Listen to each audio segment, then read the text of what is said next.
کا مہینہ ہے، پانی کی سبیل لگا لی ہم نے، اور ہم نے لنگر بنایا، وہ تقسیم کر دیا۔ 10 دن ہم نے اپنے آپ کو کالا لباس پہن کے یہ لوگوں کو یا خود کو سیٹسفائیڈ کرنے کے لیے کہ ہم حسینی ہیں۔ میرے بھائی ایسا بالکل بھی نہیں ہے۔ حسینی ہم تب ہوں گے 12 مہینے 30 دن جب اس بارے میں ہم سوچ اور فکر رکھیں گے۔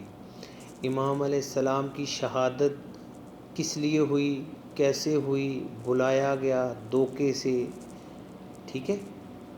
حسینی بننا ہے تو علماء اکرام سے دین سیکھنا پڑے گا، نہ کہ یہ جو ذاکر پیسے لے کے آپ کے پاس آتے ہیں، 3-4 لوگ سپیکروں کے سامنے کھڑے ہو جاتے ہیں اور ان میں سے اکثر بکواس کرتے ہیں۔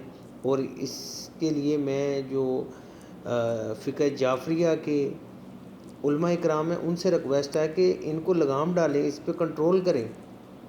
یہ آپ کا بہت بڑا نقصان کر رہے ہیں، ٹھیک ہے، یہ دین کا بہت بڑا نقصان کر رہے ہیں۔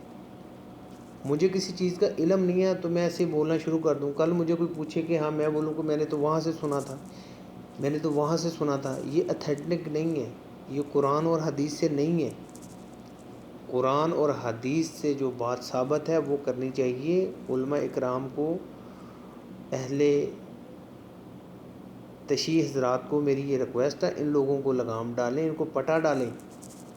جو کسی کا دل کرتا ہے وہ آ کے بھونکنا شروع کر دیتا ہے صحابہ اکرام پہ، یہ نامنظور ہے۔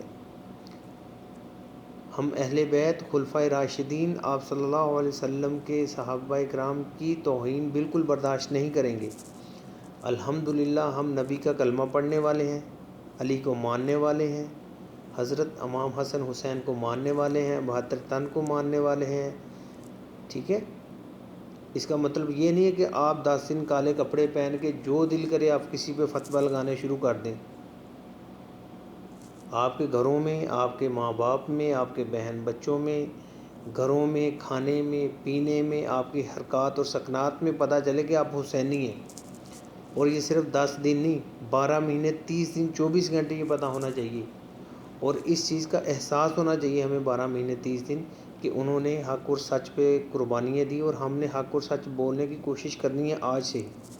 اور اس دین کو ہم نے سمجھنا ہے ہوا کیا ہے، یزید کون ہے، شمر کون ہے، حقیقت میں قصہ کیا ہے، کوفہ میں کیسے بلایا گیا، مدینہ منورہ سے مکہ کی ہجرت اور مکہ سے پھر کوفہ گئے، وہ جنگ کی غرض سے نہیں گئے تھے۔ یہ تمام تر جو معلومات ہمیں حاصل کرنا ہوگی، ٹھیک ہے، گوگل سے نہیں۔ آپ اپنے اپنے فقہ کے پاس جائیں، وہاں پڑھیں، پھر دوسرے فقہ کی کتابیں پڑھیں، ان سے سیکھیں، پھر کوئی بات کریں۔ ہوا میں باتیں مت کریں، انتشار مت پھیلائیں۔ حق اور سچ پہ رہیں گے تو آپس میں بات چیت کر کے چیزیں حل ہو سکتی ہیں، ٹھیک ہے۔ اس لیے میری فقہ جعفریہ والے علماء اکرام سے یہ ریکویسٹ ہے، میری ان سے مؤدبانہ گزارش ہے کہ یہ جو مجلسیں پیسے لے کے پڑھتے ہیں اور ہائے ہائے ڈرامہ بازی کرتے ہیں ان کو، اور جو صحابہ اکرام پہ بھونکتے ہیں ان کو لگام ڈالیں، ٹھیک ہے۔ صحابہ اکرام پہ ہماری جان، تن، من، جان سب کچھ قربان۔